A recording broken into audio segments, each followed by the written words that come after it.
Welcome to CAP STRAT this week. This week we will be covering the FOMC meeting from January of 24. We'll be digging into the jobs report.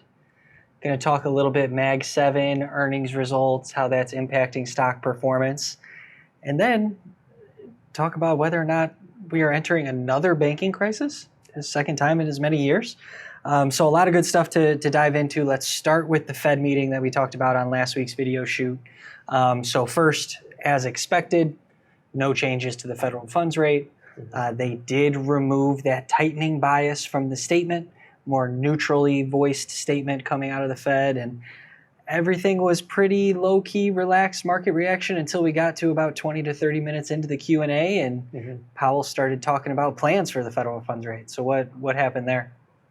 He came out and said that a rate cut in March is unlikely. It's not the base case, which is usually not that specific. Yeah. And then, of course, you fast forward a few days, 60 Minutes interview, he comes out and reiterates the same message, so doubling down on that, but then also saying a rate cut something around mid-year seems appropriate. And so as a result, what you had was the probability of a cut in March fell to 25%. The probability of a cut at the May 1st meeting fell to around 60%. And then it looks like a cut at the June meeting is sort of the odds-on favorite as the start of the cutting cycle. That makes sense from our perspective. It's consistent with our expectations heading into the year, and also that's a quarterly meeting. So they're going to have a summary of economic projections, and you would think they would wait to do a shift in policy until they get new economic projections. So it all made sense to us. It was consistent with what we were thinking. It was not consistent necessarily with what the market was hoping, which was that they would open the door to cuts immediately. Yeah. So still getting that, like we talked about, the Fed was either going to try to push March to 100 or 0. Seems to be the case that they're looking to push that to 0. And so, you know, that remains interesting to us for a couple of reasons. The first of which being the most likely error that the Fed is going to commit. And we've talked about how that would be likely leaving rates too high for too long. And so another kind of lens to look through that to is the inertial Taylor rule, which we're showing here in the light blue line. Basically, you know, we have the Taylor rule, which is a formula that suggests what the federal funds rate should be given prevailing inflation and economic growth or unemployment rate environments. And what this inertial Taylor rule is saying is, you know, we recognize where the Taylor rule says the federal funds rate should be, but we're also going to be constrained with where the federal funds rate is today, and the Fed is likely going to slowly move that rate over time. But what you're seeing here is now this inertial Taylor rule even is starting to suggest some serious cuts in 2024. And there's a tremendous amount of validity to and information within this inertial Taylor rule. If you look back historically, this has basically been the formula that prescribes policy changes for the Fed. I mean, historically, they've been following something like a modified inertial Taylor rule. And now we're having this gap open up where the inertial Taylor rule, if everything goes as expected in terms of the unemployment data and the inflation data through the end of the year, it's prescribing rate cuts. It actually prescribed a cut at the January meeting. So if the Fed does not follow that, which, you know, it looks like they're not going to. It looks like they're not going to cut until June as we expected. Then, you know, we think it reinforces what we said. It's opening up to a policy mistake. And this would also be the second time in this cycle that they have not followed the inertial Taylor rule. The first time was in 2021 with the whole transitory debacle. You know, that's ultimately viewed as a policy mistake. If you looked at prevailing inflation, unemployment relative to target, to the Fed's targets or full employment, the inertial Taylor rule was suggesting they should have started hiking in early 2021 pretty aggressively, and they did not.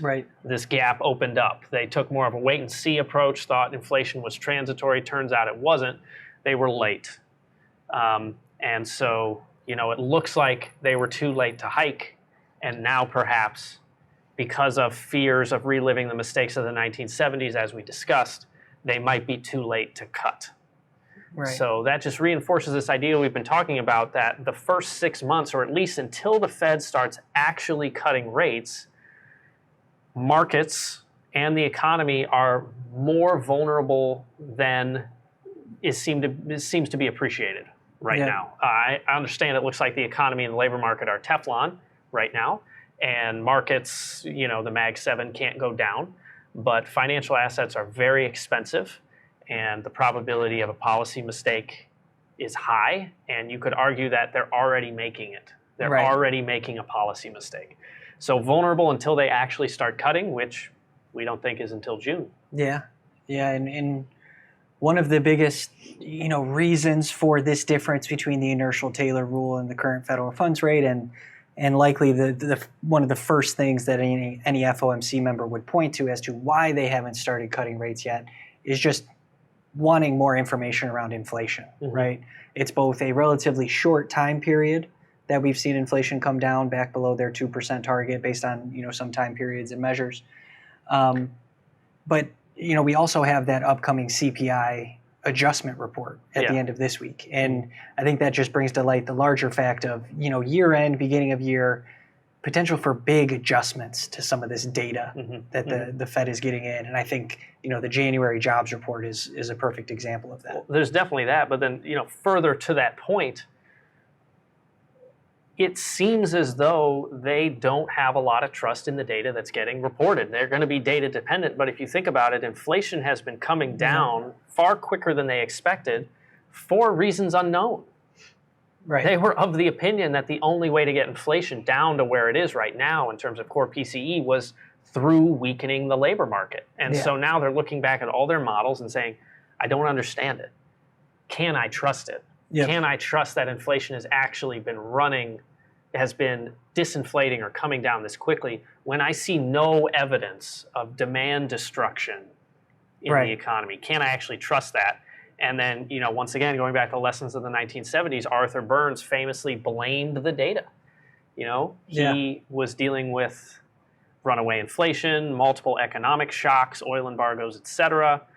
He was of the opinion, he hiked rates and thought he had done enough, and then the economy went into recession. He looked at the prevailing data, thought it was okay to cut rates, and that obviously, after that data was then revised, he should not have cut rates as aggressively as he did. Right. So there's a little bit of that too. All these things factor into the decision making. It's very much an art. I know this inertial Taylor rule makes it seem like a very defined science, but it's certainly an art, and we just hope they don't mess it up. But yes, now to the jobs report. Speaking of all of that data, right? So jobs report came out last Friday for January 2024. Headline numbers all looked great, relatively speaking, right? 353,000 jobs added on the headline number. But what we're looking at here is a look under the hood. We're looking at not seasonally adjusted payrolls added by month, and then initial surprise relative to Bloomberg economist estimates, right? So there's some big negative bars here for January, both this January and the past few here. Yeah, this is a fool me once, fool me twice, fool me three times, however that saying goes. But basically, what's happening is the January report, as we said last year and the year before, should be taken with a grain of salt. It's likely to get revised. The reality was 353,000 jobs were not added. 2.64 million jobs were lost in the month of January. January is the weakest month seasonally. So through the seasonal adjustment factors, that's how you get up to the 353,000 jobs added.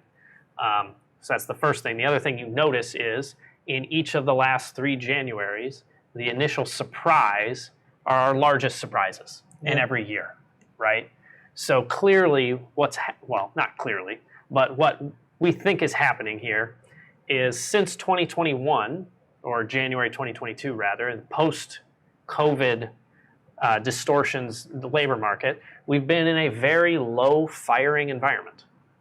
Yep. Hiring at random points has been hot. We think it's slowed quite a bit, but firing thus far has been low. So if you have something like January, where 2.64 million jobs are lost, but there isn't a lot of firing going on, you get that big seasonal adjustment up, Yep. and it looks like a huge data surprise. And this is exactly what we're talking about with the Fed doesn't necessarily trust the data, because everybody who looked at this report but then has been reading the newspaper over the past month and a half would think, how is it possible that 353,000 jobs were added? A surprise of 173,000 jobs, when I've seen more mentions of mass layoffs in the news than I have in the past year and a half, right? The last time there have been this many layoff announcements or news articles written about mass layoffs was in fall, late 2022, when the consensus was we were on the brink of a recession. Yeah. And so this is exactly what we're talking about. The data distortions are everywhere. And then the other piece of data that is notable is, the Fed can sort of wrap their head around that, but then you get the average hourly earnings wage gains, coming in at 0.55% month over month, 4.7 year over year, big upside surprise. Well, I mean, what we think ended up happening there was you get to early 2024, any wage adjustments you had from 2023, merit increases, they get reflected in your paycheck for the survey period. So there's that. But then also the average hours worked has fallen considerably. It's actually down over the last 3 months. The decline in average hours worked is consistent with a recession. And some of that can be from extreme weather events. It was very cold, a lot of parts of the country, whatever. But when you have low firing, you keep everybody employed, but you cut hours, it's going to look like wage growth went up quite a bit. So I totally understand why they're saying they need more time. Right. They don't necessarily need better data. All the data has been coming in line with what they need. I'm talking about the Fed now. Yeah. But they need to see more of it, and think that's fair. It's just you can't wait too long, right? Gotcha. Yeah. So as continues to be the case, more to come from the Fed as they continue to parse through that data in advance of the March meeting, which, as we talked about, probabilities for a cut at that March meeting continuing to fall as the Fed continues to telegraph that. So let's get into some returns. Let's see how some of this information is impacting various markets for the weekend in February 2nd. What we think is most interesting here from a U.S. equity perspective, you've got a comparison between large growth. We talked Mag 7, handful of those companies reporting earnings last week, large growth up 2%. And then you compare that to small value, which is where those regional banks are, New York Community Bank Corp, obviously spooking markets a little bit. You want to talk through that? Yeah, the first thing is the Mag 7 all fall in this large growth bucket. They came into the year trading at something like 35 times next year's earnings. And, that's very expensive. If you look at the forward PE ratio of the Mag 7 versus the S&P 500 equal weighted, the Mag 7 are almost twice as expensive. And some of that is fair. Of course, you would pay more for NVIDIA than you would the average stock in the index. The margins are higher, the earnings growth trajectory is higher, so on and so forth. But, our opinion was as imminent rate cut expectations start to move out of the market, so the market starts to push back their expectation for cuts, that the Mag 7, those multiples would be vulnerable. Right. And last week, that did not happen. They're still trading at 35 times next year's earnings, and it was a bit of a mixed bag thus far. Ones of the Mag 7 that have reported, a bit of a mixed bag, but some strong results. So, valuations aren't a great timing tool. We know this. The expectations there are still very lofty, and you still have them leading the market higher. And then you contrast that to small value. So the big news there, New York Community Bank Corp had a significant decline in their share price. Their loan loss provisions were something like 10x. It's some ridiculous multiple higher than any analyst was expecting. And they had to basically due to losses on two property loans. Just two property loans. Yeah. So this is the first time that we've really seen all the concerns about commercial real estate being a problem start to flare up in the equity market for specific banks. Right. So Obviously, you're going to read there are going to be comparisons to last March when Silicon Valley blew up. It's a totally different issue, totally different. Silicon Valley, that was a duration problem. Mark-to-market. Mark-to-market, taking mark-to-market losses on things like treasuries as interest rates rise, and then a bank run. This is a credit problem, and there are some other factors involved here. New York Community Bank Corp, if you just look at their loan portfolio in isolation, it doesn't seem like it's going to be a significant problem. There are a lot of their peers. They're one of the top 10 banks in the regional banking index. There are other 9 peers that already reported earnings, and there were no problems. The issue here is they were moving into a higher regulatory tier, the 100 billion threshold, which requires them to have tighter capital control or have more capital. And the regulators had been on them for a while, saying if you're going to move into this regulatory tier, you're going to need to clean up your balance sheet, set aside some money for losses on these loans, et cetera. So it was those two things coming together at once. Right. And the concern is this widespread? Well, the real-time way to monitor that, you just figure who's next. And it looks like it's Valley National Bank is the one that investors have sort of targeted.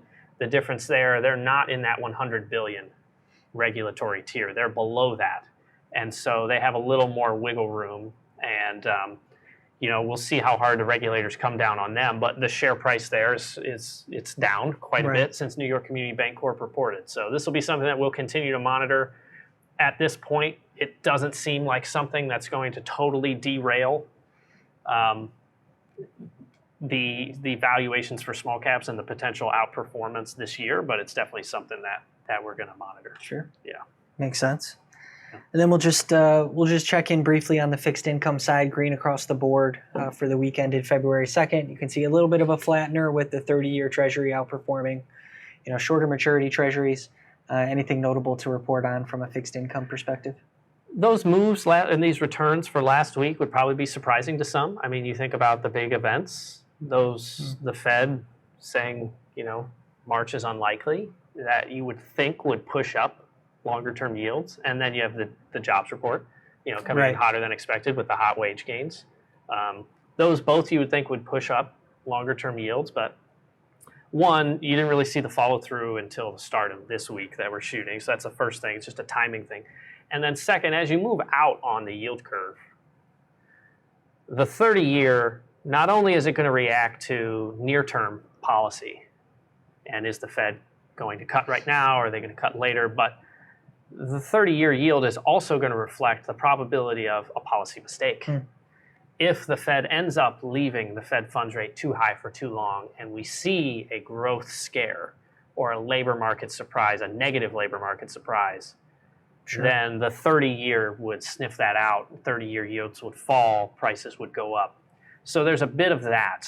I think if you're long the 30-year, what you're really concerned about are issuance. And we got pretty good news last week. It looks like the Treasury is not going to increase auction sizes past this quarter. So I'm worried about long-term issuance. I'm just worried, is the Fed going to be cutting? They're still going to be cutting. It's just going to take a little while. Matter of when. And then is there potential for a policy mistake? Those are the things I'm really thinking about. So sure, not a bad week when you view it from that perspective. Got it. Yeah. All right. Well, then let's wrap up by getting into the framework components. Start with economic growth. We talked about the strong report last week. Nowcast for Q1 is now up to 4.2%. Yep. Economic growth just continues to look strong. Yep. Absolutely defying all expectations and estimates. And this is a reason why the Fed thinks they can wait a little longer. Yep. And inflation, our forecasts continue to come down. Still in the 3+% range for CPI, headline CPI. Yep. Anything we want to add on there? Yeah, 3% for headline, 3.26% for headline, 3% for core. We think, given the strength of the labor market and everything we've seen, we feel really confident in something like a 3%. Core CPI number at the end of the year. Those annual revisions that we get later this week, we're going to put those in our model and see if anything changes. But thus far, everything's sort of reinforced all the data thus far year to date has reinforced that view that core inflation should be running above target basically the whole year. Right. Yeah. Got it. Liquidity, we talked about some significant updates to our liquidity forecast over the past couple of weeks, still expecting some support from liquidity in the second half of the year. Seems like the Fed is continuing to move a little bit closer to that timeline. And within our liquidity forecast, we had already expected the first cut wouldn't come until June at the earliest. So the events of last week didn't really move our forecast. It was more the market moving towards what we had already forecasted. Gotcha. Yep. And then lastly, the recession signal remains inactive. Still really nothing even moving it closer to triggering this recession signal. Market stress obviously remains pretty far away from those trigger levels. Anything else you want to hit on from a recession signal standpoint? The rate of change for initial jobless claims, we've said over and over, is what we're going to be watching to determine, is there a policy mistake? Is the labor market actually breaking down? If you just look at the absolute level of jobless claims over the past few weeks, they are starting to move up. There are seasonal adjustments there too, though, so you have to take them with a grain of salt. But it's possible that we would get concerned, it's likely we would get concerned about initial jobless claims even before they reach our threshold. Right. So that's definitely something we'll continue to monitor. Awesome. All right, well, that will do it for us for this edition of CAP STRAT this week. If you have any questions or comments, please feel free to reach out.